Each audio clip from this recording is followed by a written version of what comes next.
오늘 이 성탄절에 주신 하나님의 말씀, 요한복음 3장 16절 말씀 한 절 보도록 하겠습니다.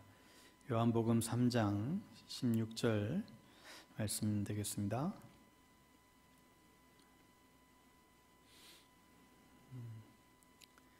우리 다 암송하는 말씀이죠. 우리 한 목소리로 같이 요한복음 3장 16절 말씀 한 목소리로 선포하겠습니다. 시작.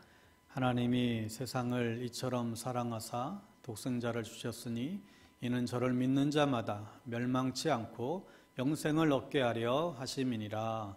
아멘. 오늘 이 귀한 성탄절인데도 우리가 함께 모여 예배하지 못하는 이 안타까움이 얼마나 또 큰지 모르겠습니다. 비록 우리 다 흩어져 있지만 또 가정에서 예배드리지만 또 가족끼리라도 또 보이지 않지만 우리 서로 성탄 우리 인사했으면 좋겠습니다. 우리 메리 크리스마스 우리 서로 그렇게 인사했으면 좋겠습니다. 메리 크리스마스. 복된 성탄 되십시오. 성탄의 은혜와 영광이 여러분의 가정과 삶 위에 충만히 임하게 되기를 간절히 축원합니다. 성경에 나타난 복음의 내용을 가장 짧고 정확하게 소개하고 있는 본문이 바로 오늘 읽은 요한복음 3장 16절 말씀이지요. 하나님이 세상을 이처럼 사랑하사 독생자를 주셨으니 이는 저를 믿는 자마다 멸망치 않고 영생을 얻게 하려 하심이니라. 하나님이 세상을 이처럼 사랑하사 그 증거가 독생자를 주셨으니, 그러니까 이 땅에서 태어난 것이 아니라 하늘에서 내려오신 것이에요. 이는 그 목적은 그를 믿는 자마다 멸망하지 않고 영생을 얻게 하려 하심이라. 하나님이 그 아들을 세상에 보내신 것은 세상을 심판하려 하심이 아니요 그로 말미암아 세상이 구원을 얻게 하려 하십니다. 여러분, 우리가 성탄절 하면 흔히 선물을 생각하게 되는데, 여러분이 지금까지 받은 선물 중에서 가장 귀한 것은 어떤 게 있습니까? 뭐가 딱 생각이 나세요? 여러분이 그게 가장 귀하다고 생각되어지는 그 이유는 혹 또 어디에 계십니까? 어떤 의미가 있습니까? 정말 이것만은 보배다, 다른 것은 다 없어도 이것만큼은 내 인생의 가장 귀한 선물이라고 여겨지는 것이 있다면 도대체 그것은 무엇입니까? 보통 세상이 주는 선물은 귀하지만 시간이 지남에 따라서 그 가치와 감동은 이제 적어지죠. 그런데 하나님은 우리에게 최고의 선물을 주셨습니다. 가장 베스트의 선물을 주셨습니다. 바로 우리 주 예수 그리스도이시죠. 이것을 알면 알수록 그 감동은 커지게 됩니다. 여러분, 세상의 것은 조금 가졌을 때에도 우리가 기쁨이 있지만, 그런데 그 기쁨은 금세 사라지고 맙니다. 그러나 하나님이 주신 이 최상의 선물은 여러분이 그 가치를 알고 그분을 소유하면 할수록 그 놀라운 영향력, 그 축복의 그 깊이를 우리는 알게 됩니다. 여러분, 오늘 이 성탄절 이 날에 이 예수, 하나님의 놀라운 선물이라는 주제로 말씀을 선포하기를 원합니다. 사실 우리가 받은 선물 중에서 가장 중요한 선물을 얘기한다면 우리는 매 순간 주님과 떨어지지 않는 이 놀라운 이 교제할 수 있는 선물이죠. 그런데 이 선물이 어디에서부터 시작이 됐습니까? 마구간에서부터 시작이 됐어요. 아주 보잘것없는 아주 비천한 곳에 주님은 오셨습니다. 여러분, 제가 하나님이라면 이 땅에 메시아를 보내시면서 왕으로 보내신다든지 최고의 갑부로 보낸다든지 무슨 황태자쯤 정도로 보내신다든지 해야지 어떻게 짐승이 머무는 곳에 여관비도 없어가지고 그런 비참한 곳에 태어나게 하셨을까? 그리고 어느 부모가 아기가 태어날 때 세마포로 감쌌다고 했는데, 사실 이 거룩한 행실이라고 하는 이 세마포의 뜻이 담겨져 있지만 실상은 예수의 시체를 감쌌을 때의 그 천이 바로 세마포 천이었음을 알게 됩니다. 그러니까 죽을 때 쓰는 천으로 이 아기를 감싸는 어미가 어디 있습니까? 아무리 부모가 돈이 없어도 아기에게는 좋은 옷을 입히기 마련인데, 예수 그리스도는 죽은 사람을 싸는 세마포로 그 어린 아기가 감싸졌다는 것이죠. 근데 이것이 너에게 증표라는 거예요. 이 아이는 말구 위에 태어나는 것도 놀랍지만 죽기 위해 태어난 메시아라는 것입니다. 우리가 보기에는 너무나 보잘것없어요. 잘 곳이 없어서, 호텔이 없어서, 민박할 곳이 없어서, 이 동물 우리의 정말 보잘것없는 곳에 우리를 위하여, 그것도 아기의 형태로, 어떤 황태자도 아니고 대단한 위치에 온 것이 아니라 가장 보잘것없는, 가장 정말 멸시받는 아기의 형태로, 그것도 세마포의 쌀에서 말구육간에 태어나신 이 날을 우리는 성탄절이라고 부르고, 오늘 이 날을 우리는 축하하고 경배하고 있지요. 어떤 사람들은 지금도 12월 25일이 무슨 예수님이 태어나신 날이냐, 그 날이 정확한 날이냐, 그렇게 따지고 묻는 사람들도 있습니다. 정확한 날짜가 맞냐? 12월 25일. 여러분, 안 맞습니다. 12월 25일 날짜적으로 예수님이 사실 탄생한 날이 아닐 가능성이 더 커요. 당시에 태양신을 섬기는, 우상을 섬기는 날이 바로 12월 25일이었지요. 그런데 기원 후 350년에 로마교회의 대주교였던 율리우스 1세가 이 날을 성탄일로 정해서 하나님을 예배하는 날로 그렇게 교회사적으로 정한 거예요. 무슨 얘기인가 하면 날짜는 중요치 않다라는 거예요. 우리 성도님들도 보니까 호적 날짜하고 진짜 태어난 날짜 다르신 분들이 굉장히 많잖아요. 중요한 것은 태어났다라는 거예요. 내가 존재한다는 것이죠. 그러니 이게 뭐 날짜가 맞네 안 맞네 이거 따지는 것은 바보들이 하는 행위입니다. 날짜는 중요하지 않아요. 그런데 이것은 역사적으로 가장 놀라운 사건이라는 것입니다. 우리가 사실은 역사를 볼 때 어떤 사건보다도 어떤 사건일지라도 이 하나님의 각도에서 보는 이 영적인 시각이 필요합니다. 우리에게는 굉장히 단순한 사건 같지만 여러분, 하나님의 눈으로 보면 엄청난 축복이 우리 안에 많이 있잖아요. 사실 날마다 하나님의 축복은 우리 가운데 주어지는데도 불구하고 우리가 이해하지 못하면 우리는 늘 손해본 것 같고, 우리는 늘 어려움이고 늘 불안하고, 지금도 우리는 코로나 백신이 나오면 그제서야 좀 안전해지려나 그렇게 우리가 막연히 우리는 그렇게 생각하죠. 그러나 하나님이 우리 인류를 향한 이 사랑에 애타는 마음을 우리가 안다라고 한다면 너무나 분명해지는 거예요. 예레미야 29장 17절의 말씀대로 나 여호와가 말하노라, 너희를 향한 나의 생각은 내가 안 하니 재앙이 아니라 곧 평안이요 너희 장래에 소망을 주려 하는 것이다. 지금 말구육간에 잘 곳이 없어서 태어난 아기가 만왕의 왕, 온 세상의 주가 되시고요, 하나님이 되신다는 거예요. 여러분, 다시 생각해 보십시오. 그 목자들이 지금 말구육간에 가서 세마포에 쌓여있는 이 아기에게 가장 보잘것없는 그 말통에 뉘어져 있는데, 그 동방에 그 엄청난 위치에 있는 박사들이 그 별을 따다가 이 별을 따라와서 이 아기 예수에게 경배하러 와서는 이 아기 예수를 만나자마자 그 자리에 그냥 바짝 엎드려서 경배하잖아요. 그리고 세 가지 예물을 드리고 있지요. 황금과 모략과 유황의 예물을 드립니다. 아니, 그래도 동방의 박사들 정도 됐으면 굉장히 올록급의 연세가 지긋한 그런 분들이에요. 그런데 세마포에 싼 그 어린아이 앞에서 이 어르신들이, 그 대단했던 분들이 그 어린아이 앞에 바짝 엎드려서 경배하는 이유가 뭡니까? 이 어린 아기가 하나님이시라는 거예요. 그게 성탄절이에요. 다른 게 전혀 안 보이고 오직 아기 예수님만 보이는 거예요. 골로새서에 보면 이분이 정말 하나님이시고 모든 창조물이 이분에 의해서 태어났고 이분에 의해서 움직이고요, 그분이 우리를 위해서 아기 예수의 모습으로 태어난 날이 바로 이 성탄절이라는 것이죠. 그러니까 그분이 주신 선물이 아니라 그분 자체가 우리에게 가장 큰 선물이라고 하는 것입니다.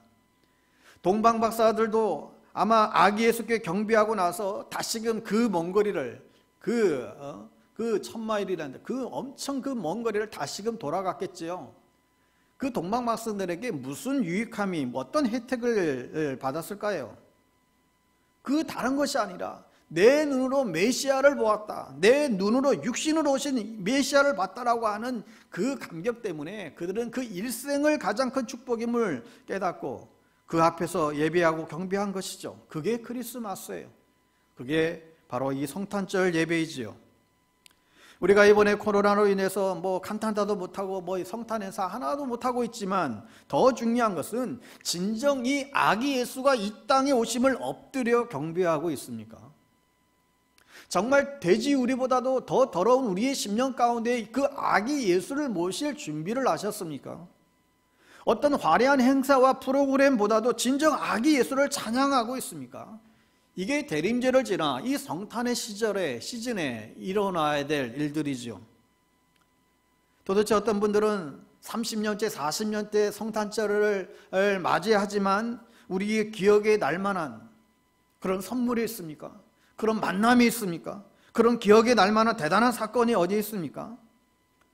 성탄절에 여러 재미있는 우리의 과거의 추억들, 즐겁게 놀았던 기억들, 또 선물을 주고받았고 했던 그런 기억들 뭐 다 소중하지요. 그러나 정말 이 성탄에 예수를 만나서 그 주님을 경배하는 사건들이 일어나야 하는 것입니다. 그래서 이사야 9장 6절에 보면 구약에서 이미 메시아에 대해서 예언의 말씀을 했잖아요. 이는 한 아기가 우리에게 낳고 한 아들을 우리에게 주신 바 되었는데 그의 어깨에는 정사를 메었고, 그것은 모든 권세를 다 가지고 있다는 거예요. 그 말구에 태어난 그 어린 아기가 우리 보기엔 보잘것없고 굉장히 추해 보이는데 그렇지 않아요. 전 세계에서 가장 위대한 탄생이에요. 너의 인생에 가장 큰 충격을 주는 사건이라는 것이죠. 너를 위해서, 너를 구원하기 위해서, 너를 평생 축복하기 위해서, 그것도 그 아기의 형태로 처녀의 몸을 입고 일부러 지구의 가장 작고 연약한 이스라엘이라고 하는 그 나라를 택하여 또 그곳에서도 가장 비천한 초라한 말구 위에 창조주 하나님이 아기의 형태로 이 땅 가운데에 오신 그날이 바로 이 성탄이죠. 근데 이게 어떻게 여러분 논리적으로 이해가 되십니까? 말구 위에 태어난 아기가 그것도 처녀의 몸에서 태어났다는데 이걸 누가 이해하겠습니까? 또 그 아기가 전능하신 하나님이래요. 당시의 유대인들은 이 얘기를 들었을 때 아예 콧방귀도 뀌지 않았어요. 이는 논리로 이해가 안 되는 거죠. 지금도 하나님을 안 믿는 사람들에게 어린 아기로 태어난 예수 그리스도가 바로 하나님이시다, 그분이 이 세상을 주장하시는 분이시다, 이 세상을 만드신 분이시다 라고 말하면 그걸 누가 믿겠어요? 그래서 사도 바울이 말하는 거잖아요. 이 복음은 똑똑한 자들의 입장에서 볼 때는 그렇게 바보스러울 수가 없다고. 아니 말구 위에 태어난 아기가 무슨 하나님이 그 모습으로 온다고. 여러분, 그런데 우리는 이 사실을 지금 믿고 있잖아요. 아기 예수로 오신 분이 하나님이시다. 여러분, 이 사실을 믿는 분들은 아멘으로 화답하시기 바랍니다. 아기 예수로 오신 분이 그분이 곧 하나님이시다. 그러니까 우리가 이 예수를 믿는 이 믿음은요 놀라운 축복이에요. 이것을 믿는 사람은 세상에 우리 크리스찬들밖에 없어요. 세상 사람들은 뻔하지요. 그저 크리스마스 시즌이 오면 연말에 그냥 또 즐기고 파티하고 그것으로 끝나요. 선물을 주고받고 그것으로 다 끝나버리죠. 그런데 우리 크리스찬들에게는 영원한 선물, 결코 사라지지 않는 완전한 선물을 주셨다는 거예요. 최상의 선물을 주셨다는 거예요. 그게 바로 예수 그리스도, 만왕의 왕이시죠. 이 선물은 하늘에서 내려온 것입니다. 다른 선물들은 엄마 아빠가 줄 수도 있고요, 친구가 줄 수도 있고요, 사람들끼리 주고받을 수 있어요. 요한복음 6장 32절에 예수님이 이런 말씀을 하세요. 예수께서 이르시되 내가 진실로 진실로 너에게 이르노니 모세가 너에게 하늘로부터 떡을 준 것이 아니라 내 아버지께서 너희에게 하늘로부터 참떡을 주시나니. 이게 무슨 말이에요? 여러분, 오병이어가 막 일어났어요. 오병이어로 그 보리떡 5개 물고기 2마리를 어떻게 5,000명을 먹여요? 근데 예수님이 기적을 베풀자 수많은 사람들이 따라 쫓아갔죠. 그 사람들은 예수님이 누구인지, 그 예수가 하나님인지 전혀 모르고 그냥 쫓아갔어요. 그 기적의 맛을 보고 그 은사를 보고 그저 따라간 거죠. 그분을 따라가면 자신의 인생도 대박이 날 거라고, 저 예수를, 저 놀라운 기적을 베푸시는 그 예수를 따라가면 자신의 인생이 완전히 바뀔 거라고, 그런 꿈을 안고 그저 그냥 예수를 쫓아간 것이죠. 여러분, 우리가 예수를 만났을 때 그 인생의 빈배가 채워지는 것이지 기적과 은사를 쫓아다니다가 정작 우리는 주님을 놓쳐버리는 경우가 굉장히 많이 있습니다. 그래서 모세는 너희들이 광야에서 굶어 죽을까 봐 떡을 줬다는 거예요. 그런데 하나님은 너에게 영원한 만나를 주신다는 것입니다. 생명의 떡이 있다는 거예요. 그걸 먹으라는 거예요. 그걸 어떻게 먹어요? 바로 예수를 믿음으로 먹으라는 것입니다. 예수를 영접하라는 거예요. 내 안에 영혼이 함께 하신다는 거예요. 그래서 요한복음 6장 33절에서 35절 이어서 보면 모세가 준 이 떡을 이해 못하니까 내가 바로 그렇다라고 설명을 하죠. 하나님의 떡은 하늘에서 내려 세상에 생명을 주는 것이니라. 그들이 이르되 주여 이 떡을 항상 우리에게 주소서. 예수께서 이르시되 나는 생명의 떡이니 내게 오는 자는 결코 줄이지 아니할 터이요 나를 믿는 자는 영원히 목마르지 아니하리라. 여러분, 구약에서는 선지자들이 직접 나는 뭐 이런 말을 못해요. 다 이거는 받아서 그저 말씀을 받은 종에 불과했잖아요. 그래서 근데 이 신약에 와서는 예수가 나는 생명의 떡이다, 내가 하나님이다, 이런 표현을 하니까 유대인들이 이건 말이 안 되는 거예요. 그래서 신성 모독죄로 예수를 잡아 죽이려고 그렇게 애를 썼죠. 나한테 오는 자는 결코 줄이지 아니하고 나를 믿는 자는 영원히 목마르지 아니할 것이다. 나는 생명이 주이고 나는 부활할 것이고 나를 믿는 자는 죽어도 다시 살 것이고 다시금 예수님이 이 땅 가운데 오실 것이고 나는 심판의 왕으로 올 것이고 이 땅의 모든 백성들이 나에게 무릎을 꿇고 경배하게 되는 그 날에 올 것이다. 여러분, 이 말은 어느 누구도 할 수가 없어요. 신성 모독죄죠. 그러나 예수는 하나님이시니까 이게 가능한 것입니다. 모세가 80세 때 출애굽할 때 하나님께 물어보잖아요. 백성들이 나를 따르라고 할 때 백성들이 나보고 하나님이 누구냐고, 하나님을 어떻게 설명해야 되냐고, 그때 하나님이 모세에게 자신의 이름을 얘기를 해줍니다. 나는 스스로 있는 자다. 이게 무슨 뜻이에요? 원래 그 원문을 찾아 들어가 보면 원래 뜻은 너가 필요한 것 내가 다 채워주겠다라고 하는 거예요. 우리의 부족한 것, 우리의 결핍의 모든 것들을 다 채워주시는 분이 하나님이시라는 거예요. 여러분, 물론 생각해보면 우리 인생 가운데에 안 채워지는 것이 때때로 있을 수가 있어요. 어려움도 있어요. 내가 원했던 것이 내 곁에서 떠날 때도 있어요. 그런데 영적인 눈으로 보면, 하나님의 눈으로 보면요, 모든 것을 우리에게 다 채워주셨다는 거죠. 돌아보면 조금도 모자라지 않게 채워주신 거예요. 또 앞으로도 그렇게 하실 거예요. 단지 우리가 원하는 것, 이것이 이게 내 뜻대로 안 될 뿐이죠. 그러나 영적인 눈으로 보면 우리 그리스도 안에서는 결코 부족함이 없어요. 여호와는 나의 목자시니 내가 부족함이 없으리로다. 주님은 생명의 떡이라는 것입니다. 이 떡을 먹는 자들은 날마다 내게 오는 자는 줄이지 아니할 터이요 영원히 목마르지 아니할 것이다. 여러분, 우리 주님이 거짓말 하시겠습니까? 세상에 누가 이렇게 얘기하겠습니까? 그건 누구도 이렇게 얘기할 수 없습니다. 그러니까 예수님은 이 땅에서 오신 분이 아니에요. 부처나 맹자는 이 땅에 태어났고요. 그분들은 죽으면서 그것도 끝이에요. 지금 우리가 도와달라고 해도 그분들은 도와줄 수가 없죠. 단지 종교는 세상에 우리 문제가 너무 힘들고 너무 어려우니까 우리의 삶의 문제에서 벗어나려고 몸부림치는 게 이게 종교죠. 그게 도라는 거예요. 도는요, 완전히 깨달을 수가 없어요. 그 깨달아가는 과정에 불과한 것이죠.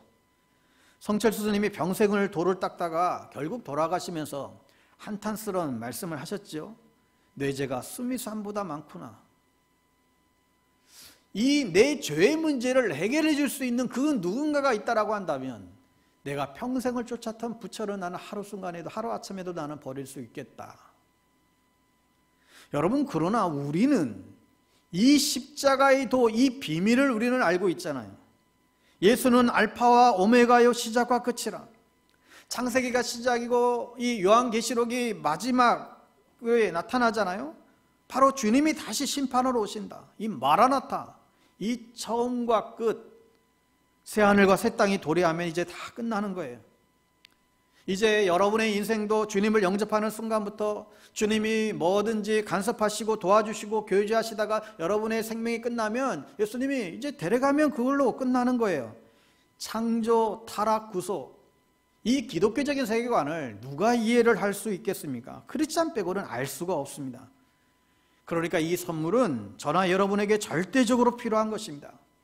여러분, 어떤 선물은 귀하지만 나중에 보니까 필요가 없어져 버려요. 그건 더 이상 의미가 없어요. 그런데 이 예수 그리스도의 선물은요, 가면 갈수록 대단해요.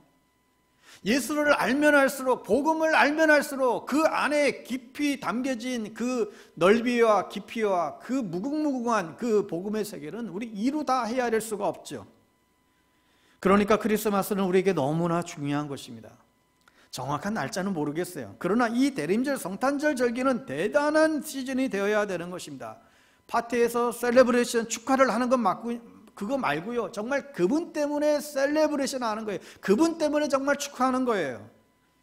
어떻게 보면 뭐 어떤 막 유명한 파티에 참석하는 그 사람들보다 어쩌면 남편이나 아내나 먼저 떠나보내고 홀로 계셨던 그런 집사님들, 권사님들이 아무 친구도 없고, 그럼에도 불구하고 홀로 성탄 날에 진짜 이분을 알고 시몬과 안나처럼, 목자들과 동방박사들처럼 조용한 가운데 그 방에서 온전히 엎드려 그분을 경배하고 찬양할 수 있다고 한다면 그분의 기쁨과 그분의 그 성탄의 감격을 누가 이해할 수 있을까요? 그건 아무도 이해 못할 거예요. 그러니까 우리가 받은 선물은 죄 용서받고 천국에 간다라고 하는 사실, 이 사실 하나만으로도 우리는 할 말이 없어요. 나를 향한 이 하나님의 놀라운 사랑이야말로 최고의 선물이고, 이 선물은 그리스도의 완벽한 희생을 통하여 우리에게 주어졌습니다. 그래서 말씀하시는 거예요. 요한복음 3장 16절, 하나님이 세상을 이처럼 사랑하사.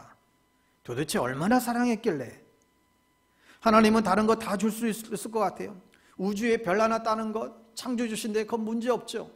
우리가 성공하고 출세하는 것, 그분이 모든 것을 다 주관하시는 분인데 그거 어려울 거 없을 것 같아요. 내 자녀들이 성공하는 것, 뭐 복권에 당첨되는 것, 뭐가 문제가 되겠어요? 그분이 창조 주신데.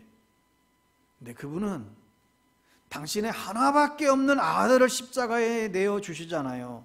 그러니까 당신 자신을 다 주신 거예요, 우리를 위하여. 아기 예수가 쓰신 가시관 때문에 우리는 은혜의 왕관을 쓰게 되었습니다. 따라서 예수님은 온 인류에게 진정한 의미의 선물이 되어 주셨습니다. 그러니까요, 여러분, 이 복음은요, 끝이 없어요. 우리는 정말 이 복음에 대해서 아는 게 너무 지엽적인 것이죠. 우리가 이 예수가 우리에게 주신 그 은혜의 세계는 이루다 헤아릴 수가 없습니다. 우리가 죄 용서 받았지만 우리가 여전히 살아가면서 죄책감에 시달리잖아요. 그러나 계속해서 죄책감에 허덕거릴 때에도 계속해서 우리를 회복시켜 주세요. 그분의 그 선물로 인하여. 그러니까 세상의 선물은 우리가 실패할 때 우리를 도와주지 못합니다. 내가 죽고 싶을 때에 그 선물은 나를 도와주지 못한다니까요. 내가 우울할 때에 세상의 선물은 그것을 다, 그 우울함을 채워줄 수가 없어요. 사람들이 여러분을 핍박하고 여러분을 아무도 원치 않을 적에 세상의 선물은 도와줄 수 없다니까요. 그러나 여러분에게 오신 예수 그리스도는 그 사건으로 인해서 오히려 더 큰 은혜를 주신다라고 한다면 여러분 어떻게 하시겠어요? 우리가 당하는 때때로의 어떤 아픔과 고통으로 인해서 예수 그리스도는 우리에게 그것을 더 큰 은혜를 내려주신다고. 그러니 주님 안에 있으면 아무런 부족함이 없는 것이죠. 그래서 하나님은 세상을 이처럼 사랑하사 독생자를 주셨으니 이는 저를 믿는 자마다 멸망치 않고 영생을 얻게 하려 하십니다. 여러분, 그러나 세상 사람들은 이것을 모르니까 자꾸 딴 길로 가지 않습니까? 예수 그리스도만이 우리의 부족함을 채워주시는데 이걸 모르니까 사람들은 자신의 영혼의 빈 공간을 채우려고 계속해서 애를 쓰게 됩니다. 그것을 채우려고 어떤 이들은 돈을 버는데 혈안인데 막상 돈을 벌면 그 영혼이 채워지는 게 아니잖아요. 내가 저것만 얻게 되면 내 영혼이 부유함을 얻을 것이라고 생각하고 그것을 부지런히 얻었는데 결국 그것을 쟁취해 보면 거기는 또 아무것도 아닌 거예요. 하버드 대학에서 박사학위를 받은 사람에게 물어보세요. 저들의 피곤함은 끝이 없어요. 대통령 장관에게 물어보세요. 그 피곤함을 어떻게 감당할까요? 세상 말로 그냥 돌아보내는 거예요. 그러니까 예수가 모든 사람들에게 다 필요한 것입니다. 예수 외에는 우리의 이 빈 공간을 채워줄 수가 없어요. 끊임없이 심령을 채워주는 것이죠. 그래서 요한복음 4장 14절에 보면 내가 주는 물을 마시는 자는 영원히 목마르지 아니하리니 내가 주는 물은 그 속에서 영생하도록 솟아나는 샘물이 되리라. 무슨 말이에요? 예수님은 우리 죄를 용서할 뿐만 아니라 너희 가람을 부족함을 다 알고 있다는 거예요. 내가 채워준다는 것이죠. 여러분 인생을 살면서 사람들은 끊임없이 갈증을 느끼고 살아갑니다. 그런데 여러분이 이 예수 그리스도를 인격적으로 만나지 않으면 여러분의 그 갈증을 아무것도 해결할 수가 없게 됩니다. 무엇을 해도 핍절한 인생을 살아갈 수밖에 없어요. 부부가 어떻게 갈증을 해결합니까? 여러분, 부부는 서로 다른 사람이에요. 어떻게 완전한 사랑이 되어요? 완전한 사랑은 하나님의 사랑밖에 없습니다. 완전한 하나님의 사랑을 닮아가려고 우리가 인내하고 애쓰고 노력하고 기도하고 갈등하면서 나아가는 그런 과정이죠. 부부간에 무슨 그 황홀하고 그 놀라운 사랑, 그건 뭐 영화에서 나오는 이야기죠. 영화는 거짓이에요. 완전히 다른 사람이에요. 구조가 달라요. 아내가 남편이 우리의 부족함을 여러분 결코 채워줄 수가 없습니다. 혹 혼자만의 어떤 착각 속에 살아갈 수는 있지는 모르겠지만 말이죠. 여러분 자녀도 마찬가지예요. 여러분 우리에게 허락한 자녀들이 훌륭한 사람이 되도록, 경건한 사람이 되도록, 또 이 사회에 필요한 자녀들이 되도록 우리가 그들을 위해서 잘 도와주는 그런 게 필요하지만, 하나님이 우리에게 그들이 성인이 되기까지 청지기로 우리에게 맡겨준 것이지, 여러분 이 자녀들이 여러분의 갈증을 결코 채울 수가 없습니다. 자녀들에게도 너무 욕심 부리지 마세요. 오직 예수 그리스도밖에 없습니다. 그래서 누군가에게 너무 기대를 거는 사람들은 그것 때문에 잠 못 이루고 심지어는 죽음에 이르는 사람들이 있어요. 왜요? 그게 전부라고 여겼는데 어느 날 그가 나를 배신하거든요. 내가 원하는 이것이 세상의 전부라고 여겼는데 이게 뜻대로 되지 않거든요. 그러니까 이제는 더 이상 살 소망이 없다, 이렇게 여기는 어리석은 인생들이 많이 있습니다. 예수를 모르니까 사람들은 어떤 물건이나 성공이나 어떤 관계에서 자녀나 아내나 남편이나 어떤 세상적인 것에 모든 것을 걸어요. 물론 걸 수 있지요. 그런데 그게 여러분의 일생의 전부가 된다라고 한다면 여러분은 이제 곧 무너지고 말 것입니다. 그러니까 여러분이 세상을 사랑하고 또 사랑하면 모든 것이 잘 풀릴 것이라고 하는 것은 여러분 존재하지 않습니다. 물론 순간적으로 연애할 때 주는 그런 순간의 그런 기쁜 마음이 있습니다. 그러나 그것은 현실이 아니죠. 그건 소설에 나오는 거예요. 여러분 실제 인간관계도요. 여러분 우리 교회 생활도 마찬가지예요. 서로 다 힘든 분들이 모였어요. 서로 오해할 수 있어요. 다 상처 줄 수 있어요. 교회는 전사들이 모인 곳이 아니에요. 서로 다 이해하는 과정이죠. 그냥 주님 때문에 저 사람을 참아주는 거예요. 그냥 그렇게 가리고 가는 것이죠. 교회에 오면 다 변하는 게 아니에요. 그냥 다 과정이에요. 그래서 여러분이 사람을 지나치게 사랑한다든지 너무 기대를 거는 것은 여러분 조심하셔야 됩니다. 하나님 보시기에는요, 다 도토리 키재기예요. 다 부족하고 허물이 많아요. 얼마든지 실수하고 넘어질 수 있어요. 그럼에도 불구하고 하나님은 이런 우리들을 사랑하시잖아요. 그러니까 우리가 예수가 중심이 되면 우리가 살아가면서 어떤 실패를 만나도 괜찮아요. 친구가 떠나도 큰 문제 없어요. 시험에 떨어져도 좀 상심하고 다시금 일어날 수 있어요. 자녀가 좀 힘들게 하더라도 사실 문제가 되지 않아요. 세상에서 여러분이 실패한다 하더라도 문제가 없어요. 왜요? 예수 그리스도가 우리의 중심에 자리하고 있기 때문에. 남들로부터 저 사람 좀 괜찮다라고 하는 여러분 소리를 좀 안 들어도 괜찮아요. 여러분이 남들에게 인정받으려고 하고 남들에게 칭찬을 받으면 내 갈증이 채워진다고 생각하니까 사람들의 박수를 기대하고, 그래서 사람들에게 그 박수를 받으려고 때때로는 일부러 경건한 척, 때때로는 똑똑한 척, 때때로는 성공한 척, 그러니 너무 피곤하잖아요. 신앙생활도 우리가 어떻게 완전해요? 그리스도만 완전한 것입니다. 그러니까 우리는 사람들은 이 갈증을 채우기 위해서 끊임없는 노력을 하고 있습니다. 여러분 저도 모태신앙이에요. 성할머니 때부터 뱃속에서도 교회를 다녔어요. 그런데 아무것도 모르고 그냥 교회를 다녔던 시간들이 너무나 많이 있습니다. 그런 나에게 성탄절이 무슨 의미가 있겠습니까? 물론 머리로는 교리적으로는 뭐 다 알았지요. 여러분 그러다가도 성탄절에도 술 마시고 다닌 적도 있고요. 그러니까 이런 주님과의 관계가 없이 살아가다가 정말 주님을 인격적으로 만나고 나니까 그 해에 맞이했던 그 성탄절은 그 이전에 맞이했던 성탄절과는 너무너무 다른 거예요.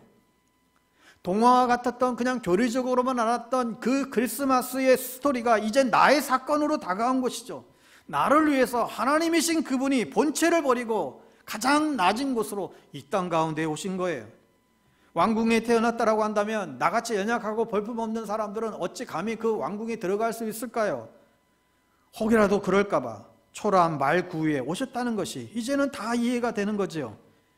그래서 여러분, 이번에 우리가 이 코로나 때문에 정말 만나서 함께 정말 기쁜 성탄에 우리가 축하를 못하고 있지만, 때때로 돌이켜보면 자칫 행사하느라 바쁘고 분주하고 보내고 정작 주님을 만나지 못하는 그런 또 성탄의 날들이 또한 얼마나 많았는지, 우리가 이 성탄절에 정말로 필요한 것은 동방 박사들처럼 무릎 꿇고 주님, 아기 예수 오신 그 주님 온전히 경배하고 엎드리는 것이죠. 그게 크리스마스예요.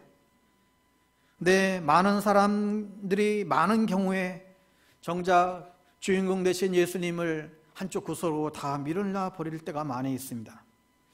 여러분, 가능한 대로 여러분만이 이 성탄의 시기에, 이 시절에 정말 여러분만의 자신만의 그런 골방을 만드셔서 그 골방에 들어가 찬송가를 틀어놓든지 CCM을 틀어놓든지 말씀을 읽고 기도하면서 그 주님을 여러분 찬양하는 것이죠.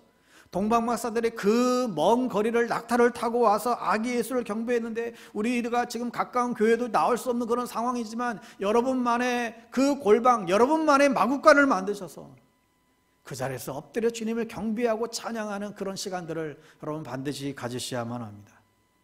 그게 아기 예수께 진정으로 우리가 경배하는 모습이죠. 이 예수를 안다면 우리는 감격 가운데 찬양할 수밖에 없습니다. 그분을 바라보는 거예요. 그게 신앙생활이고 그게 성탄절입니다. 그러니까 예수 그리스도 없이는 결코 우리의 갈증을 채워줄 수가 없습니다. 그래서 세상에서 성공한 사람이 타락하는 이유를 아세요? 술 마시고 마약하는 이유를 아세요? 해결이 안 되는 거예요. 안 채워지는 거예요. 도박하는 이유가 뭐예요? 왜 타락해요? 내가 뭔가를 좀 채워진다고 했는데도 여전히 더 큰 갈증을 느끼게 되고, 그러다가 인생이 망가지는 것이죠. 사랑하는 여러분, 예수 그리스도를 여러분 찾을 수 있기를 바랍니다. 안 되면 여러분 바라보기만이라도 하세요. 불뱀에 물려 죽어가는 이스라엘 백성들이 그 막대기에 달린 노뱀을 바라보고 그들이 치유함을 얻었듯이 우리가 주님을 바라보기만이라도 하셔야 돼요. 그분만 정말 목말라면 여러분 찾아보세요. 그러면 샘물처럼 우리 안에서 계속 채워지는 것을 우리는 경험하게 될 것입니다. 그게 워십이에요. 그게 예배예요. 우리가 주님 앞에 서 있는 게 예배예요. 이게 우리의 인생의 본분이죠. 우리가 예배에 와서 우리가 뭘 얻어가는 이게 아니라, 여러분이 원하는 어떤 메시지, 원하는 설교를 듣는 게 그게 아니라 그냥 주님을 찬양하는 거예요. 주님의 임재 가운데에 주님과 친밀하게 교제하는 것이죠. 샘물과 같은 그 주님의 그 은혜, 그 주님의 임재를 우리가 공급받는 거예요. 그러다 보니까 하나님이 우리에게 주시는 그 기쁨과 평강과 그 능력을 주시고요, 영의 눈을 열어주시고 축복해 주시는 것이죠. 주님이 주시는 선물이 아니라 그분 자신을 구하는 거예요. 그분을 찬양하는 거예요. 만약에 우리 막내 애가 선물 안 사준다고 아주 삐지고 날 모른 척한다고 한다면 제가 얼마나 속상할까요? 그런데 이 막내가 아빠 선물 안 줘도 괜찮으니까 그래도 아빠가 좋아요. 목사님 저에게 뭐 안 해주셔도 저는 목사님이 좋습니다. 여러분 이러면 얼마나 여러분 이게 진정한 교제 아니겠어요? 그러면은 제가 뭘 못 주겠습니까? 꽃이라도 빌려서라도 있는 거 다 주고 싶겠죠. 그렇게 엄마 아빠를 존경하고 사랑한다면 다 해주고 싶을 거예요. 여러분, 우리가 주님을 찾고 구하고 그 자리가 예배의 장소예요. 주님이 좋아서 주님을 찾고 구하고 하다 보니까, 주님 안에 거하다 보니까 우리의 삶에 자연스럽게 열매가 맺히는 것이죠. 그러니까 여러분, 갈증을 다른 것으로 채운다는 것은 한계가 있습니다. 점점 목말라 가요. 그래서 쾌락을 추구하는 사람들은 그렇게 끝까지 가는 거예요. 그러나 예수를 만난 사람들은 저마다 고백하기를, 내가 예수를 만나고 나서 내 안에 갈증이 해결되었노라고 이런 고백들을 우리가 듣게 됩니다. 그분이 여러분 안에 계세요. 십자가에서 죽음으로 끝난 것이 아니라 그분은 부활하셨고 성령으로 지금 임마누엘 여러분과 함께 하시죠. 예전에 애플의 창시자인 스티브 잡스가 췌장암으로 그분이 세상을 떠날 때 죽기 전에 그가 고백한 거예요. 나는 세상에 원하는 거 다 가졌다. 사람들이 원하는 건 다 가졌다. 그런데 죽음이 나에게 다가오는데 이 모든 것들이 나에게 아무런 소용이 없다. 아무런 의미가 없노라고. 나는 어쩌면 헛된 인생을 살았노라고. 그의 마지막 죽음을 앞두고 한 얘기들이에요. 여러분, 우리가 왜 그런 걸 부러워합니까? 죽더라도 한번 돈방석에라도 앉아보고 싶다. 죽더라도 돈벼락 한번 맞고 싶다. 그런 말들 하잖아요. 왜요? 주님을 몰라서 그래요. 정말 예수 그리스도 한 분만으로 만족하고 기뻐하는 사람들을 정말 우리가 부러워할 수 있어야죠. 그분이 다 가지고 계신데. 그래서 예수님을 만나면요, 여러분 정말 내 안에 부족함이 일단 없어져 버려요. 그건 예수님이 채워주셔요. 내 안에 부족함이라는 거 전혀 생각이 나지도 않아요. 그 필요를 채워주시기 위해서 이 땅에 주님은 오셨습니다. 육신의 몸을 입고 지금은 영으로 계시죠. 여러분, 그리고 그 선물은 하늘에서 내려왔고요. 또 하나, 그 선물은 희생하셨잖아요. 하나님이 세상을 이처럼 사랑하사 독생자를 주셨으니. 여러분 생각해 보세요. 하나님은 여러분에게 다 줄 수 있어요. 예수님은 우리 인간의 몸을 입고 말구에 태어나시고 자라면서 몫으로 일하다가 또 그가 공생애를 거치고 십자가에서 처절하게 희생하셨습니다. 여러분, 선물의 가치는 저 사람이 얼마나 이것을 주기 위해서 얼마나 많은 대가를 지불했을까, 얼마나 많은 희생을 했을까, 거기에 그 선물의 가치가 더 부각이 되는 것이죠. 그런데 주님은 이 누추한 인간의 몸을 입고 온 것도 놀라운데, 우리 인간의 이 추한 이 죄값을 대신하려고 하나님 자신이 인간의 몸을 입고 죽기까지 했다라고 하는 건 복음의 놀라운 소식입니다. 하나님이 인간을 그렇게 사랑하신다는 말씀입니다. 하나님이 이 구원의 주체죠. 세상을, 구원의 대상인 세상을 이처럼 사랑하사, 구원의 넓이에요. 독생자를 주셨으니 구원의 방법이죠. 이는 그를 믿는 자마다 구원의 조건이에요. 멸망하지 않고 영생을 얻게 하려 하십니다. 이게 구원의 결과죠. 그렇게 사랑하신다고, 이게 성경의 핵심 메시지입니다. 그래서 예수님은 이 땅에 오셔서 저와 여러분을 위해서 죽으셨습니다. 인간을 대신해서 죽으러 오신 예수님, 이것이 기독교의 핵심 메시지입니다. 죄가 없는 분이 말씀으로 세상을 창조하신 하나님이 육신으로 오셔서 우리가 이 성탄절날을 우리가 기뻐하는 이유는 그분이 이 땅에 오신 목적 때문에 그래요. 죽으러 오신 거예요. 나를 살리기 위해서 이 땅에 태어나셨어요. 나에게 참된 생명과 참된 행복을 가져다 주시기 위해서요. 여러분의 일생을 축복하시기 위해서, 여러분을 정말 하나님의 자녀로 다시 회복하시기 위해서, 영원한 구원의 자녀로 이르기 위해서, 새하늘과 새 땅의 주인공 만들게 하기 위하여 예수님이 이 땅 가운데에 성탄하셨습니다. 혹 여러분이 자녀에게 기도를 걸었다가 여러분 얼마나 가슴이 아픈 적이 있으세요? 배우자에게 기도를 걸었다가 가슴 아픈 경우 한두 번이 아니잖아요. 여러분, 세상은 사랑할수록 아파요. 여러분, 그러나 주님을 사랑해 보십시오. 주님을 사랑할수록 아픈가? 세상이 건들 수 없는 기쁨을 주세요. 사람들은 여러분에게 이것을 줄 수가 없어요. 주님만이 가능해요. 여러분, 거듭 말씀드리지만 너무 자녀들에게 기대하지 마세요. 훌륭한 인격의 소유자, 건강한 사람으로 자라도록 우리가 도와주어야 되겠지요. 또 너무 다른 사람들에게 여러분 비교하지 마세요. 예수 잘 믿고 예배 잘 드리는 인생, 그게 가장 성공한 인생이에요. 만약에 한 나라의 대통령이 한 주일에 일주일의 휴가를 우리 집에 와서 만약에 휴가를 보냈다라고 한다면 그 다음날 아마 대서특필이 날 겁니다. 내가 누군데 대통령이 저 사람이 저 한 주간 저 사람 집에 가서 머물렀을까? 저 사람이 대체 누굴까? 엄청 소문이 날 거예요. 그러지 않겠어요? 여러분, 창조주 하나님이 여러분 안에 계세요. 이 세상 우주의 주인 되신 그분이 여러분의 심령 안에 계세요. 단지 여러분이 돈이 좀 없을 뿐이죠. 이 축복을 어떻게 논리로 다 이해할 수 있겠습니까? 믿음으로만 가능한 것입니다. 그러나 이것을 믿으면 하나님의 약속이 그대로 나타난다니까요. 완전하진 않지만 게임이 완전히 달라져 버려요. 그러니까 하나님이 내 안에 계시고 내가 그분과 친밀한 교제만 할 수 있다고 한다면 그 안에 다 들어있습니다. 하나님이 우리 인생에게 주시고자 하는 그런 갈증들, 그런 축복들, 능력들, 지혜, 그게 예수 안에 다 들어있습니다. 여러분이 이 예수를 안 만나면요, 일단 죽으면 지옥 가고요, 이 예수를 믿지 않으면 일단은 지옥 가요. 살아있어도 계속 갈증을 느껴요. 이 예수를 모르면, 예수로 채워지지 않으면, 예수를 만나지 못하면 계속되는 갈증의 삶이에요. 그래서 겉으로라도 멋있는 척 해야 돼요. 성공한 척 해야 돼요. 경건한 척 해야 돼요. 아니에요. 그러나 예수가 여러분의 삶의 중심이 되고 예수 안에 거하게 되면 여러분은 풍성한 삶을 약속해 주신다는 것입니다. 예수가 답이라고 하는 것을 여러분 이해하시겠습니까?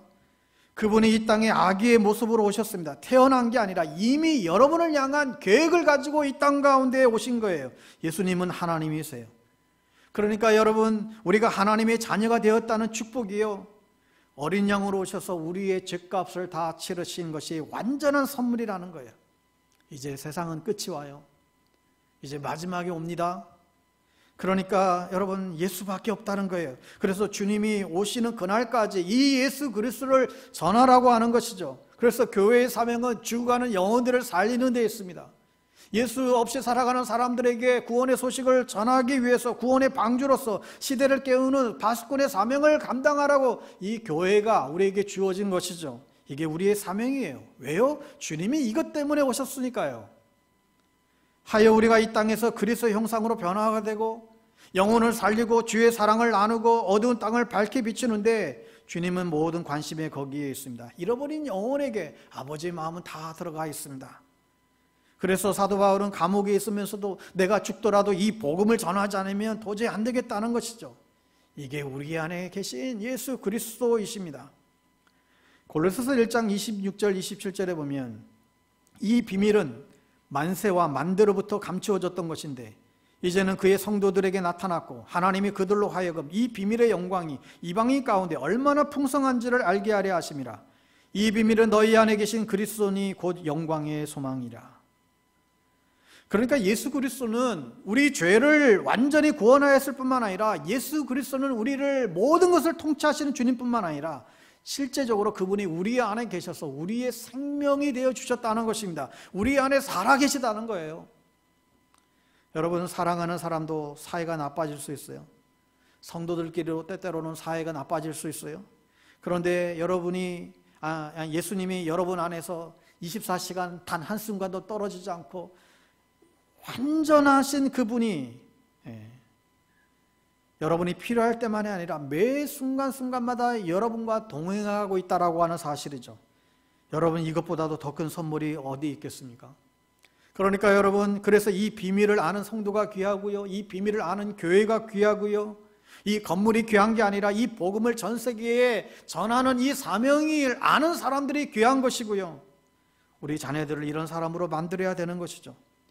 문제 앞에서도 조금도 굴하지 아니하고 앞으로 팬데믹이 끝나고 더 강한 바이러스가 오더라도 그분은 우리에게 용기를 주시고 우리에게 능력을 주시고 우리를 지켜주실 것이고 평생 부족함이 없는 삶으로 우리를 인도하신다고 약속하고 계십니다. 그분이 내 안에서 살아 역사하실 때에 이게 이루어지는 일들입니다. 사랑하는 여러분, 그러므로 이 주님을 여러분 정말 마음을 다해 깊이 사랑할 수 있기를 바랍니다. 이분에 대해서 목말라 하십시오.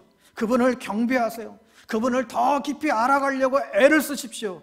세상의 어느 아내와 남편도 어느 자녀도 여러분의 가까운 친구도 절대로 채워줄 수가 없어요. 여러분, 그러나 여러분의 그 모든 갈증은 이 땅에 오신 주님만이 채울 수 있습니다. 어떤 고난이 와도 아무런 문제가 없습니다. 이 땅에 죄로 말미암아 멸망할 수밖에 없는 우리를 구원코자 이 땅 가운데 오신 이 예수 그리스도를 만방에 알리는 이 성탄이 여러분 꼭 될 수 있기를 바랍니다. 주님을 결코 떠나지 마시고 그분만을 경배하는 여러분 되시기를 바랍니다. 이 성탄의 정말 바른 의미를 세상에 알리는 우리가 될 수 있기를 바랍니다. 그리고 이 크리스마스 이 아침 어린아이들이 선물을 기다리듯 감출 수 없는 기쁨과 환호로 다시 오실 예수 그리스도, 이 땅 가운데 다시 오실 그 예수 그리스도, 그분만을 기다리는 여러분의 신앙이 될 수 있기를 주의 이름으로 축복합니다. 우리 함께 기도하겠습니다. 여러분 한번 두 눈을 감고 한번 생각해 보십시오. 세상의 선물과 정말 비교할 수 없는 하나님의 그 놀라운 선물을 우리가 받았습니다. 결코 비교할 수 없는 선물이에요. 그분이 가난하게 세마포에 쌓여 말구유의 처녀의 몸에서 의도적으로 말구유에 오신 그 의도, 우리를 위해 예수 그리스도를 죽게 하신 그 하나님의 그 의도, 우리같이 부족한 자들, 연약한 자들에게서 영원히 떠나지 않겠다고 매 순간마다 이러한 축복을 주시겠나라고, 임마누엘 하시겠나라고 약속하신 그 성탄의 그 축복, 그 약속, 우리가 그 주님의 마음을 알고 정말 주님을 예배하겠습니다. 정말 그 주님을 경배하겠습니다. 정말 그 주님을 노래하겠습니다. 그 주님 앞에 정말 꿇어 엎드려 찬양하겠습니다. 그 주님만이 우리 인생의 구주이십니다. 그 주님만이 이 세상의 가장 큰 선물입니다. 오늘 이 성탄날에 이 땅에 가장 큰 선물로 오신 예수 그리스도를 여러분의 심령 가운데 다시 한번 모셔드리고 영접하는 이 시간이 될 수 있게 되기를 바랍니다. 그렇게 그 주님을 사모하고 그렇게 그 주님을 고백하며 이 시간 여러분 하나님 앞에 그렇게 조용하게 그렇게 기도하면서 하나님 앞에 나갔으면 좋겠습니다. 기도하겠습니다. 하나님 아버지,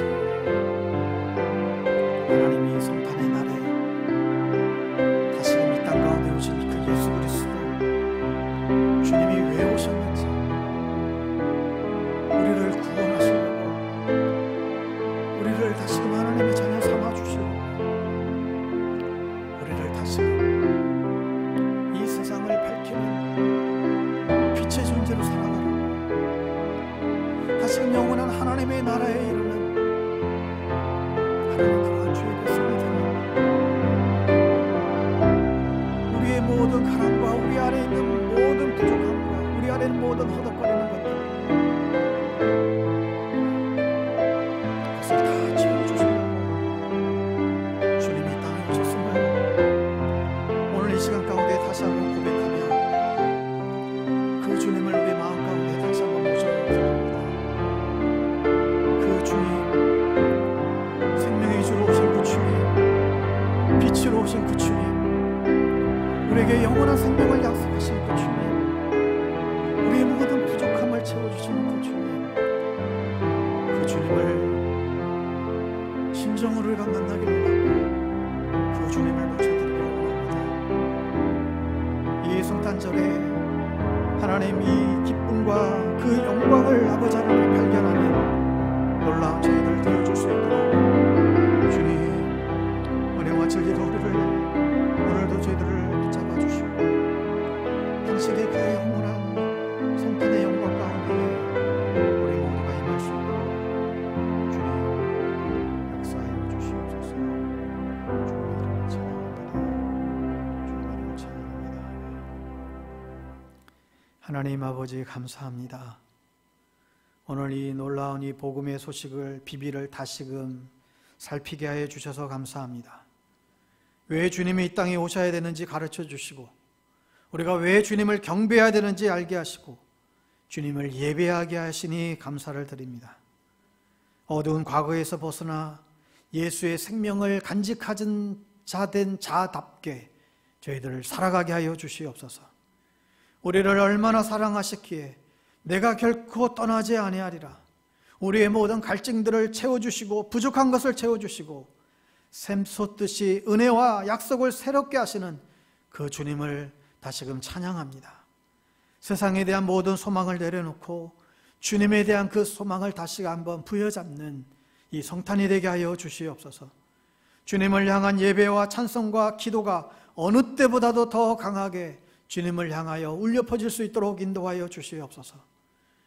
주님, 우리에게 가장 큰 선물로 다가오신 주님, 이 성탄의 날에 그 주님을 우리의 마음 가운데에, 우리의 심령 가운데에 다시금 모셔드립니다. 그 주님을 모셔드립니다. 그 주님을 영접합니다. 이 귀한 축복이 우리 모두에게 임하게 하여 주시옵소서. 예수님의 이름으로 기도드리옵나이다. 아멘.